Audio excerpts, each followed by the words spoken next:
Hey people, how are you? It's Makeda Valletta, also known as the Renaissance Amazon, and I hope you all are doing well today. Right now, I am live on my Instagram page, but I will save this and repost it to my YouTube page, the Renaissance Amazon. So if you don't follow me on YouTube, follow me there, the Renaissance Amazon, and if you're on YouTube but you don't follow me on IG, follow me there too. Hey, Kawana, what's up? How are you, love? So right now, I am live in Playa del Carmen, Mexico, and I see a bunch of you coming on. Hey, people. I just wanted to talk a little bit about my brief experiences here. I did a video a couple days ago talking about my first impressions of Tulum, and that's a place that I still want to go back to and explore more. Because one thing I know about any city, it takes many visits to any city to really get a good feel of it. That's true of small cities and big cities. So I left, I was in Tulum for a few days, and then I went to a town called Puerto Morelos, which is about 20 minutes from Cancun. And it's a small fishing village. And it's interesting because when I first got there, I got there like, I don't know, it might have been like 3:30 in the afternoon. And when I first got there, I saw it was like very tropical looking, a lot of beautiful plants growing and trees, and there were all these places to eat. And it kind of seemed a little bit like South Beach-ish a little bit. But I like places that are walkable and lively. The beach was right there. You could see the beach. Whereas in Tulum, that's not the case. Like the way Tulum is set up, it's really, really big. But there's Tulum town, and then there's Tulum the beach. And even when you're on the beach, it's like a main road, and you can't see the beach when you're walking on it. But in Puerto Morelos, it was like everything was right there. And so at first, I really liked it. I ate really good food that evening at this restaurant. Really good chicken tortilla soup. Like I'm not a big bread eater. But they brought bread with this butter with chimichurri sauce in it. And it's like, I love Mexican food. Mexican food and American food are like my two favorite cuisines. Because I like a lot of different food from around the world. But I really love cheese. I really love corn. And I really love a wide variety of combinations. And I like Mexican food because I like how they work with so many different herbs. And they have so many different sauces. And they put so much love and care into it. Which is one of the reasons why I love Chicago, because there's so much good Mexican food in Chicago, but in a wide variety, because Mexico is a huge country, just like the U.S.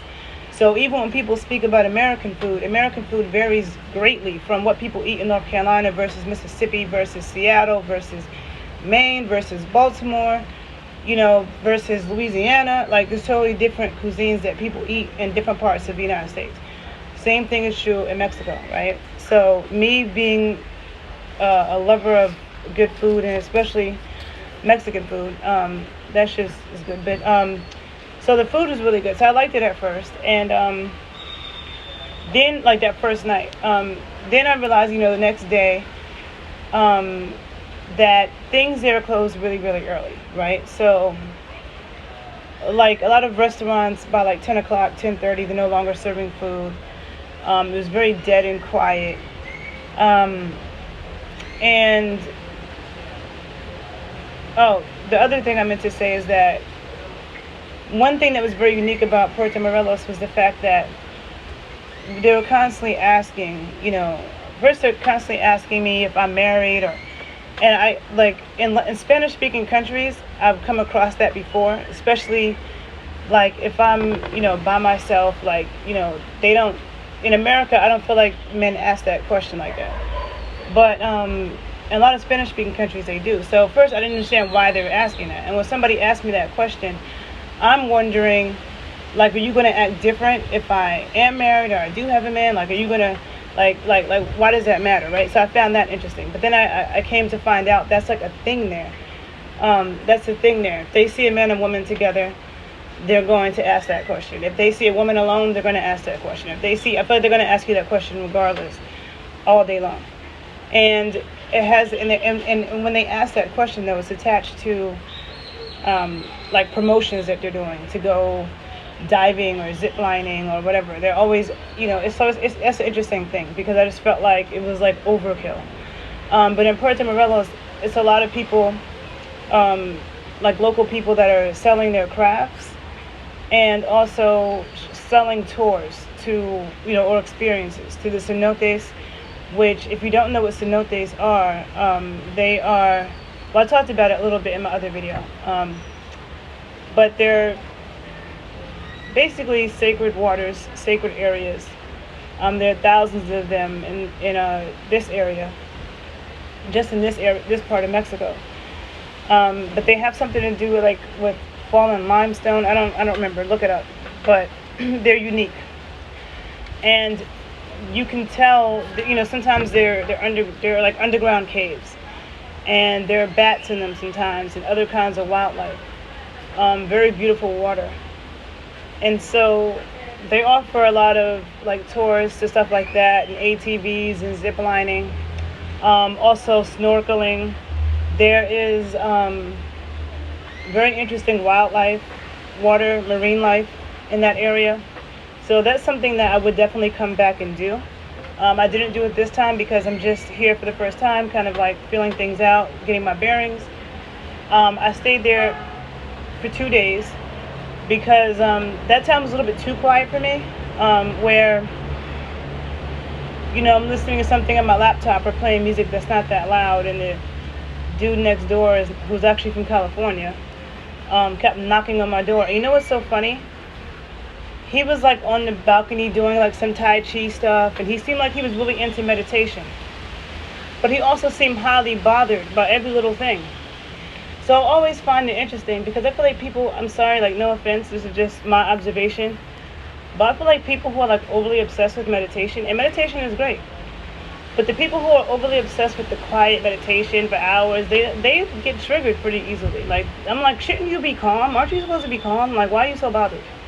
Like, I'm not, it's one thing if it's the middle of the night and you really can't sleep, which I also don't understand because I feel like if you're tired, you can fall asleep. Like, I don't care what's going on. Like, if I'm tired, I'm falling asleep. A little bit of noise is not bothering me. So I don't really get that either.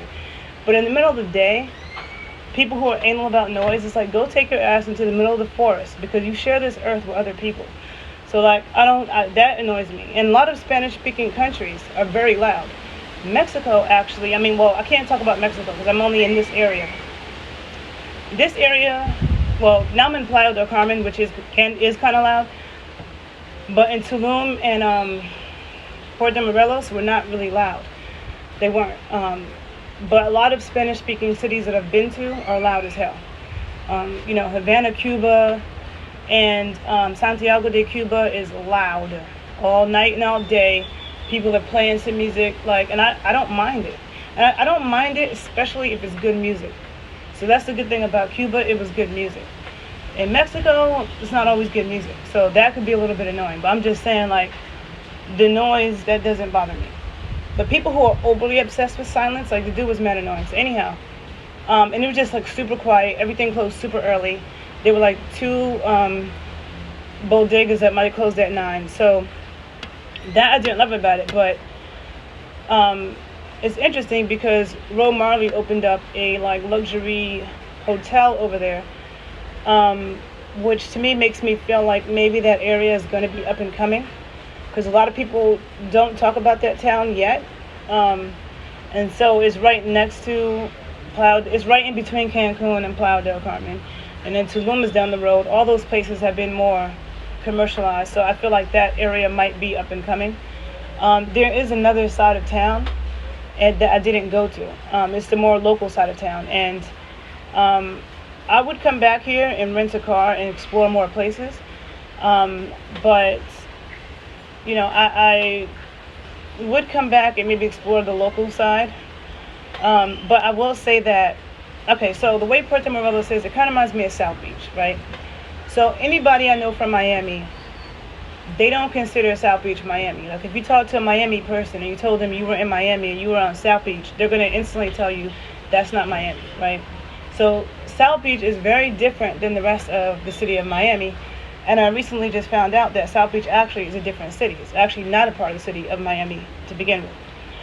So, and you go across the Long Bridge to the other side. So, Puerto Morelos is like that. It's a long road that takes you to the west side of town. And so I didn't spend much time over there. I drove through a little bit. But I did have really good food there. There was very, very good food in Puerto Morelos. But it's like about 2 blocks long.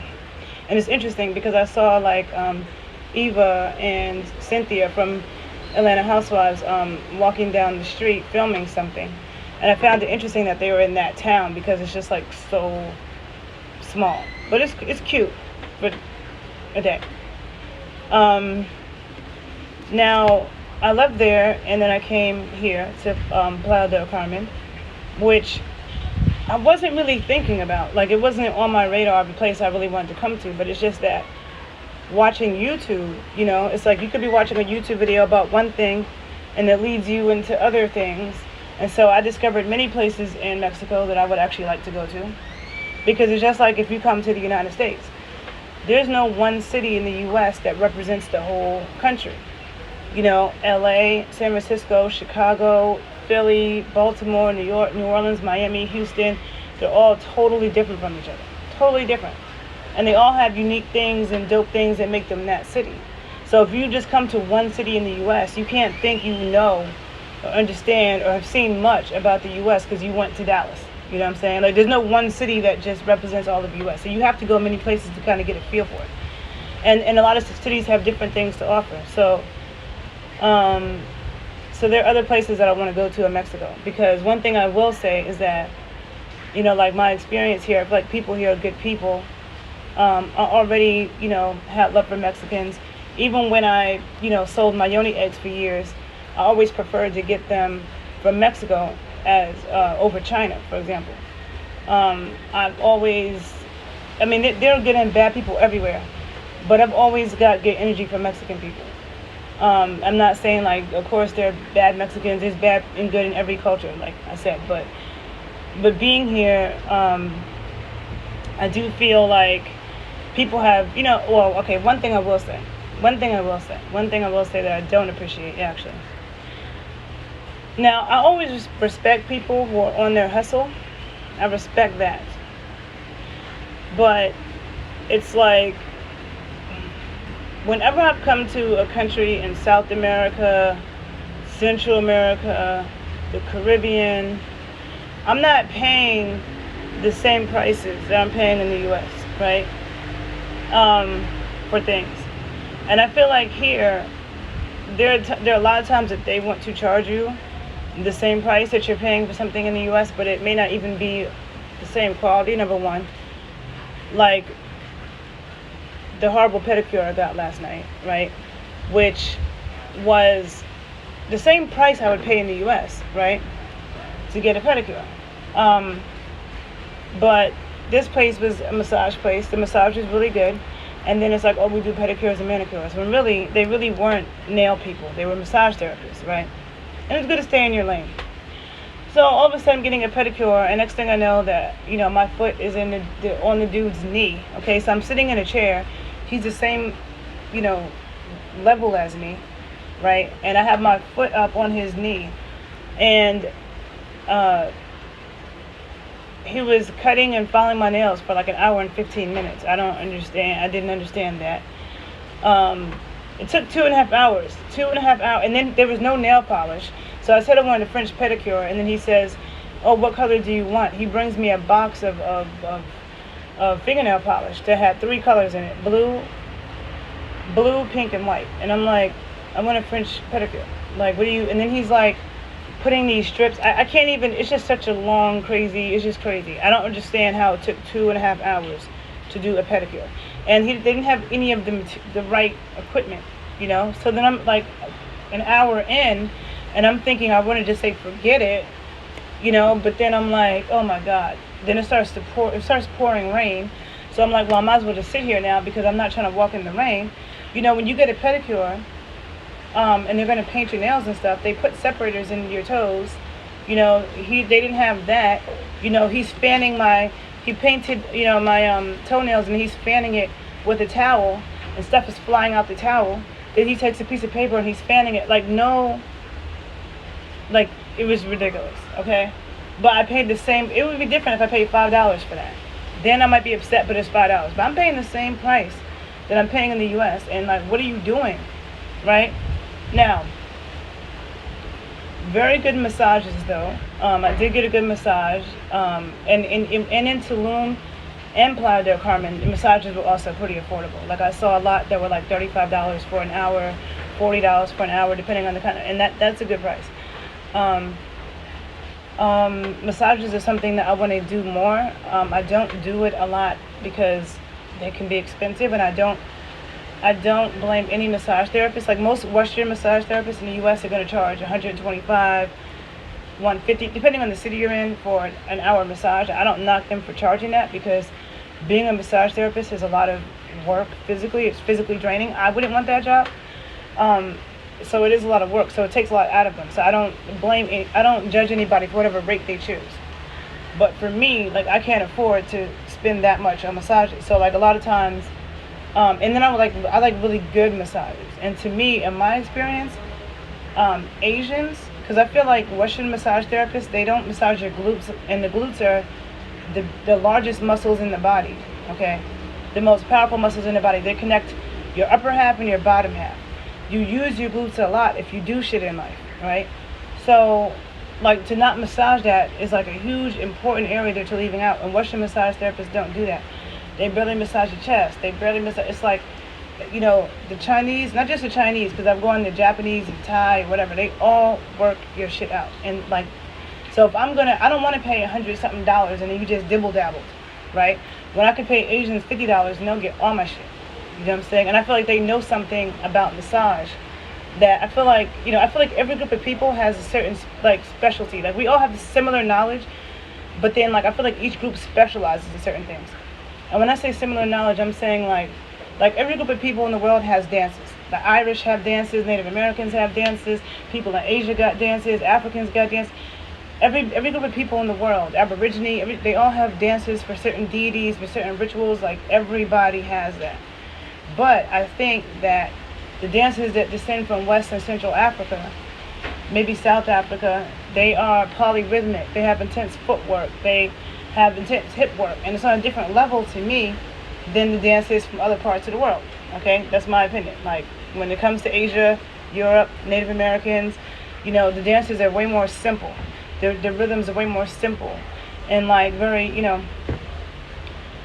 West and Central African dance requires you to have consciousness in multiple parts of your body. And then that descends in like a polyrhythmic flow, right? And that also goes into dances in the Americas. If you're doing North, Central, South, Caribbean, all the dances that were touched by black people, all the Afro-Indigenous dances, they all have intense footwork, hip work, and polyrhythmic music. Okay, and you're moving different parts of your body, different rhythms. So, but then I feel like when it comes to jewelry, I feel like Indian people have that on lock. Like, everybody in the world got jewelry, but I feel like the jewelry in India is like the most rich, and their fabrics. So, every group has their thing. And I said before, but the indigenous people in Mexico, Peru, they have a lot of, like, sacred birthing knowledge that I feel like is very special and on a different level than other groups in the world. So I feel like that's why I feel like each group of people has, specializes in something. But my point is that I want to start getting massages in different places, just to see how people do things, right? Okay, so let me going back to my point is, so a lot of times they do overcharge here. Like, a necklace that you would pay $4 for in the street of New York, they want to try to charge you $40 for, when there's absolutely no way in hell it's worth $40. Like, not even close. Okay. Leather bags. Like, one thing about Cuba specializes in leather, and there's a lot of amazing leather bags, especially in Havana in particular. And they're not expensive at all, but they're very good quality. Here, they had very good quality leather bags, but they're like the same price you would pay in the States. And so, I mean, I don't know. People do what they do, but I just feel like um, the price differences with a lot of things, like some things is a difference, but there are a lot of things that's kind of like similar, or they'll be trying to like overcharge you because they realize that you're not from here, and that's one thing I don't like.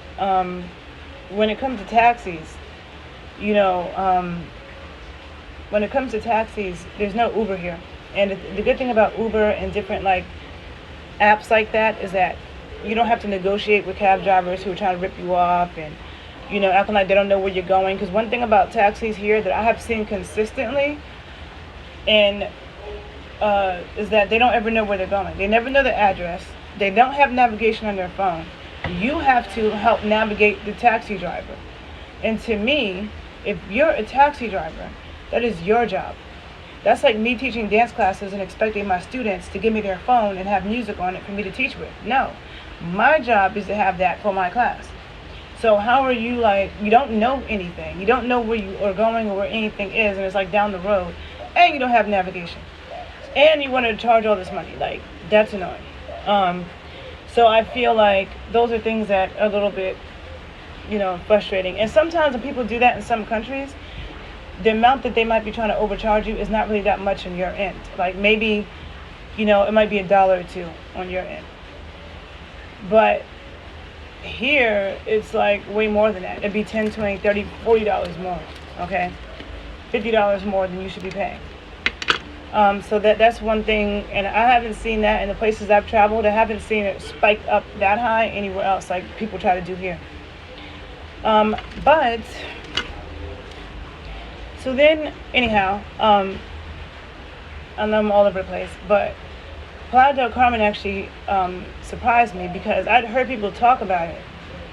And a lot of times when I look at places that I want to go to, I also look at the Airbnbs because I'm picky about where I stay. I like places that have balconies, places that I can't stay in like little funky places that look ugly on the inside, or like, I don't know, like some places I just can't. So I'm particular about that. And when I would look at stuff in Playa del Carmen, it just looked mad regular and not that nice, right? And I heard people talk about it, but so I decided to come because when I took the bus from Tulum to go to Puerto Morelos, I had to take the bus from Tulum to Playa del Carmen, and then I took a taxi. And when I got off the bus in Playa del Carmen, it just looked super lit. Like I felt like I came out at Times Square in New York. If you come out of Port Authority in Times Square in New York, there's so much shit going on, like lights and people and it. So I remember I was just like overwhelmed, and I knew the taxi driver was overcharging me 200 pesos, which is like $10. But there was like it was just too much going on for me to try to walk away and figure it out. So I just did it, whatever. And so I remember that. So when I was in Puerto Morelos, bored because it was too quiet for me and too early for me, and I don't want to be someplace where I have to whisper. And I don't like. I get stressed when everything is closed at 10 o'clock. Like that stresses me out. I'm me being from Manhattan. I need multiple options. I need shit. I can't do that. Like. So, and if I have to do that, I have to be prepared. But I don't like shit like that. So, in Playa del Carmen, it's like, it's crazy because actually, like South Beach, but better. In some ways, every place has its pros and its cons. But if you're trying to go to South Beach, because like one thing about South Beach is that it's an area where you can shop. On the beach, so you have a lot of stores and stuff like that, and then you have the beach and you have the restaurants. It's in some ways like that, but like grand, and there's just like so many blocks going different ways, and all these businesses, whether be local or commercial. There was like a little area where they had baby lions and baby jaguars and cheetahs that you could play with and take pictures with, which was crazy. Because first of all, I love cats. I love all cats. Okay, cats are sacred animals to me. But I'm like, what? Like, who's ever seen baby jaguars and lions? And it was so cute. But then I'm like, how you know they're not gonna bite me or scratch me or like what the fuck? Like, it was just like a lot going on to even comprehend that in the middle of like a major shopping area, there's a little area where they have baby lions and jaguars and cheetahs that you can pet and take pictures with. And this little boy was like, it's seriously worth it. He was like dead ass telling us it was seriously worth it to go do it. So that was quite interesting. Also, they have a lot of hair braiders. A lot of Mexican women with stands for hair braiding, right? And they put a lot of different colors, like ribbons, in the braids, and beads and wraps and cornrows and regular braids, and they're actually pretty good at it. And I found that interesting. I found that, and it's everywhere. And they're braiding hair early in the morning, late at night, all damn day. They're braiding hair. In Playa del Carmen, Mexico. It's on the Caribbean coast of Mexico. It's across the water from Cuba, actually. And that's the thing in Cuba, the natural hair and braids. You don't see locks so much, but a lot of braids. A lot of black women in Cuba have braids. It's another thing that you see. But so let me see. Puerto Morelos, for those of you not Puerto Morelos, sorry, Playa del Carmen is what I meant to say. For those of you up north who are super paranoid about the people on the beach, for those of you who are COVID paranoid, you would have a heart attack down here because the beach is so packed and super packed. Like one of the most packed beaches I've ever been on, because there's not a lot of sand. There's not a lot of area. Like the area where the sand is not that wide, right? So there's a lot of beach clubs and people in their chairs, very close together. And then the area to walk is very narrow, between that and the ocean or whatever. Very packed beach, a lot of beach clubs on the beach,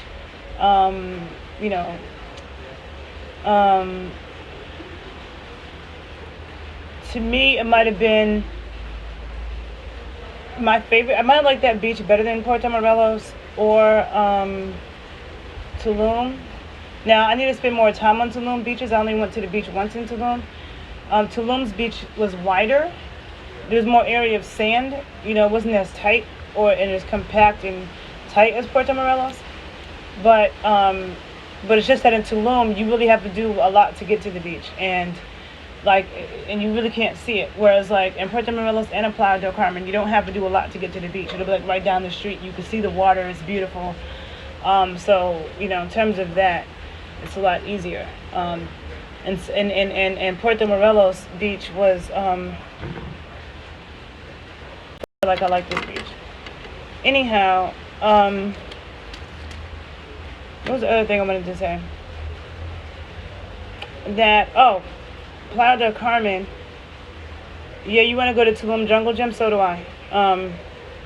I had intended on going there, but the reason why I did not go there was because I got there on the 23rd in the evening. Then it was the 24th, Christmas Eve.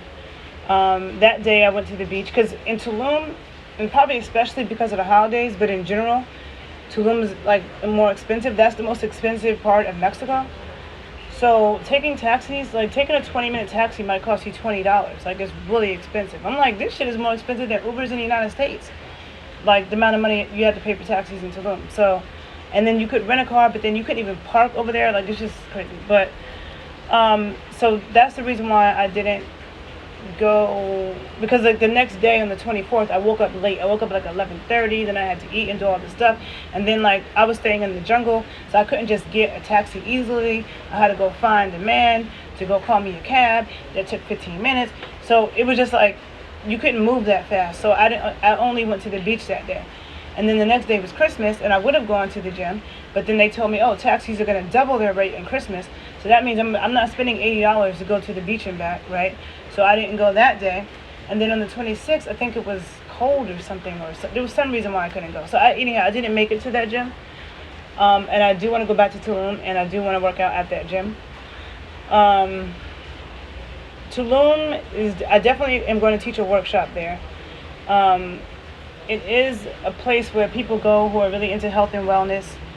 A lot of yoga people, hippy dippy yoga, which is cool, but I'm not going here to teach yoga. I'm going to teach some sacred sexual, sensual strength training, stuff that also is going to require dancing and loud music. So that's the good thing about going into the jungle, where you can have a compound and you can make noise. And that's hard, because when you're doing things from the African diaspora, it's loud. And the loud is important. So it's like, if everybody has a problem with the noise, then where the fuck are we supposed to go?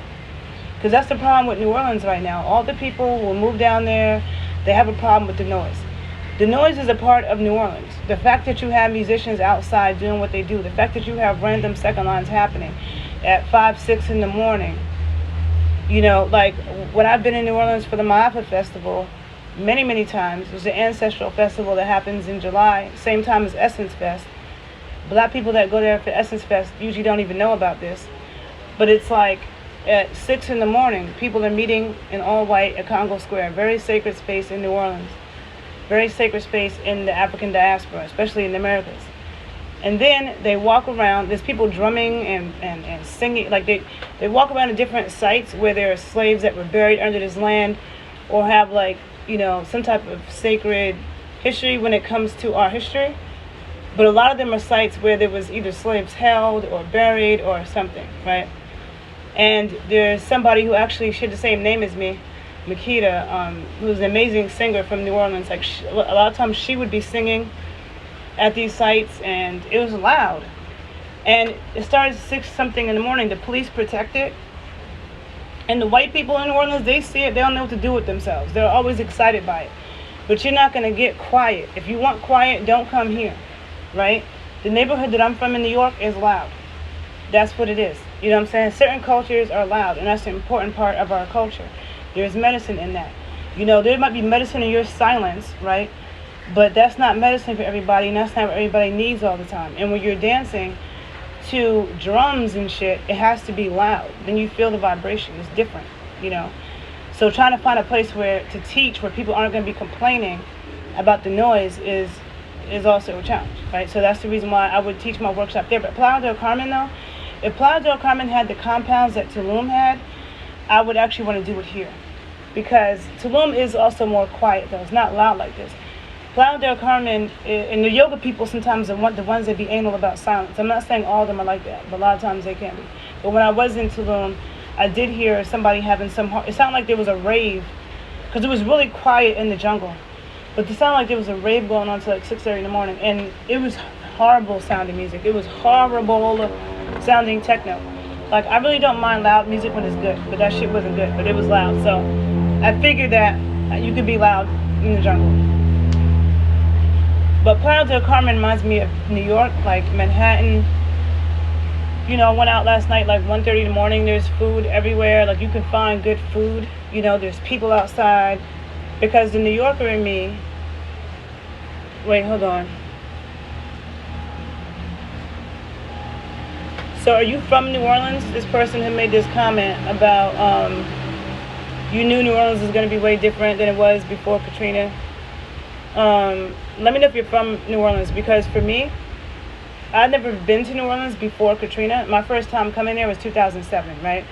2 years after Katrina, and stuff was still messed up at that time. And when I came there for an Afro-Caribbean dance festival at Tulane, and it was 2 weeks of Haitian, Afro-Cuban, Congolese, Afro-Brazilian all day long for 2 weeks.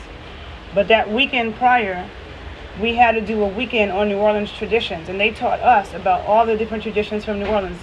The Mardi Gras Indians, the Skull and Bones, the second line traditions, all of that. And I had no idea. When I found out about second lines, I almost jumped out of my skin. I was like, well, how come I never knew about this shit? This shit's off the chain. And from that point on, I spent a lot of time, every single year since 2007, I've been in New Orleans a lot, several times a year. Spent a lot of time there, and knowing a lot of people in those communities who have stayed in the city. Okay, you have family, you visit often. One thing that I learned is that the people who are still in New Orleans are like the real die-hard New Orleaners.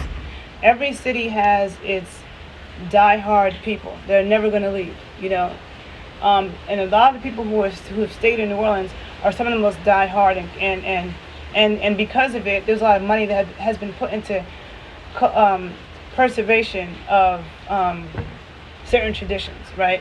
So things aren't dying out, but it's definitely been a battle from what I know. It's been a battle. But I feel like New Orleans people are strong people, and they're not going to, from what I have experienced in New Orleans, they're not going to allow that to happen. So I have faith in them, but I'm definitely an activist when it comes to that. So Playa del Carmen, another interesting thing that I've noticed just traveling through Latin America, right? Hold on. Not just traveling through Latin America, but growing up in a neighborhood in New York that was heavily Dominican, and how like kids would be out in the street at midnight, 1 in the morning, running around playing, and to Black Americans, like usually your kids had a bedtime, and it was like weird to us, like why are they not asleep? Like why are they not in bed? And I've seen that in, like most of the Spanish-speaking countries I've gone to. I didn't see that in Costa Rica, I don't think. But I definitely saw that in Cuba. Definitely saw that in Colombia. Kids on party buses with adults at 10:30 at night, 11 o'clock at night. And so here, there are kids outside in the street at 11:30 at night hustling with their parents, and in an area that's like Times Square, where there's all these lights. But it's even more lit than Times Square. So it's actually more lit than Times Square because there are big outdoor restaurant clubs with people dancing, and the music is super loud, and like Times Square doesn't have all that, but it's just like so much going on, and this place is blasting music, and this place is blasting music, and the lights, and and it's just people everywhere, people still selling stuff, like it's a lot going on. In the midst of all that, you have, Mexican women with little babies, selling things. You see the little kids outside selling things, and they're so cute, and they come up to you, they like little people, like little grown people.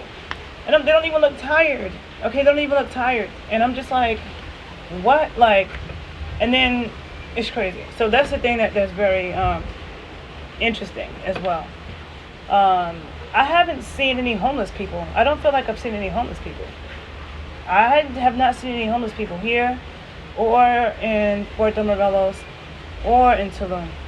No homeless people. So that's a good thing. I mean, maybe they exist, but I haven't seen any. I'm just saying. I think that might have been, a lot of people were paid to leave and relocate.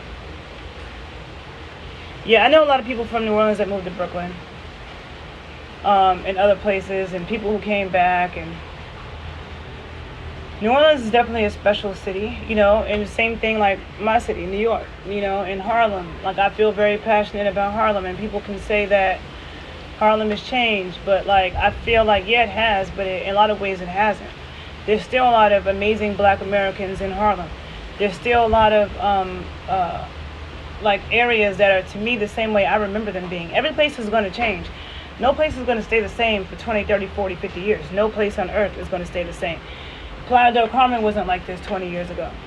Tulum wasn't like that 10 years ago. So every place is going to change. That's just a given.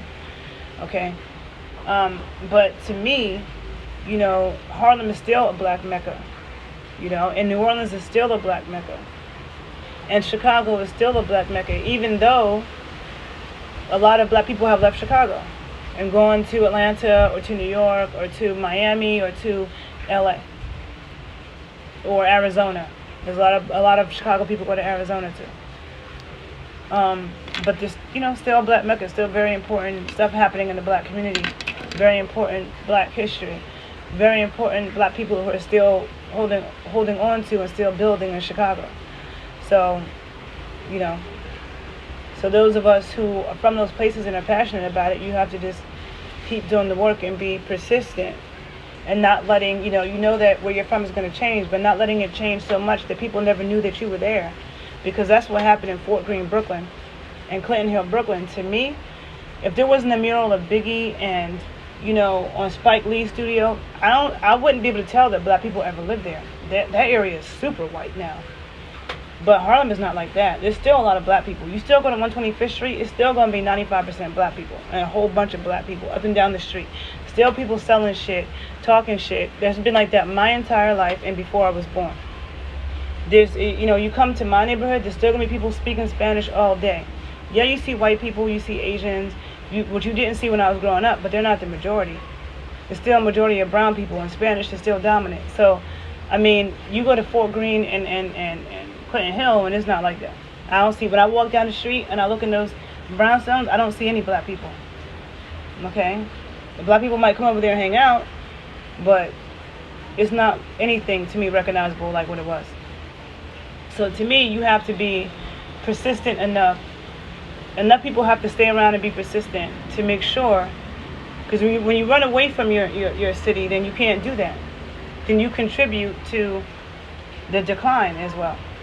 So it's like I left New York and I moved to Chicago, but I still feel like I'm a New Yorker. I still am invested in Harlem. I still care about Harlem. I still go back to Harlem all the time. And I would still love to open up a business in Harlem one day. So I don't feel like I left, but I didn't leave, So anyhow, I think I said all I needed to say.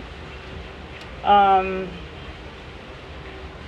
definitely inspired to go more places in Mexico. Oh, another thing about Playa del Carmen, people speak a lot of English here. I've been to a lot of Spanish-speaking countries where that's not the case. And I've been studying Spanish all my life, so I know enough Spanish to get by. And when I'm forced to speak Spanish, it becomes even better. But in Playa del Carmen, people speak like perfect English, a lot of times. Not all the time, but a lot of the times. So if your Spanish isn't that great, then this could be a better place for you to come. A good place for you to come. Even people speak more English here than even in Tulum, I feel like. There are other things I'm sure I want to say, but I'll do it in the next video. I just wanted to do this really quickly. I'm going to go about my day so I can get sun on my skin before I head out tomorrow. So if any of you have been to Playa del Carmen or Puerto Morelos or Tulum, and you have any comments or any 2 cents you want to add, please share it below. Like I said, I'm live on my IG channel. I'm going to repost this to my YouTube page, The Renaissance Amazon. And if you're on YouTube and you don't follow me on IG, be sure to follow me at the_Renaissance_Amazon_81. And soon I'm going to post some photos and things of some things that I've observed and stuff since being here. But Happy New Year to all of you. Hope you have a good night and transition into 2021. And be good. Bye.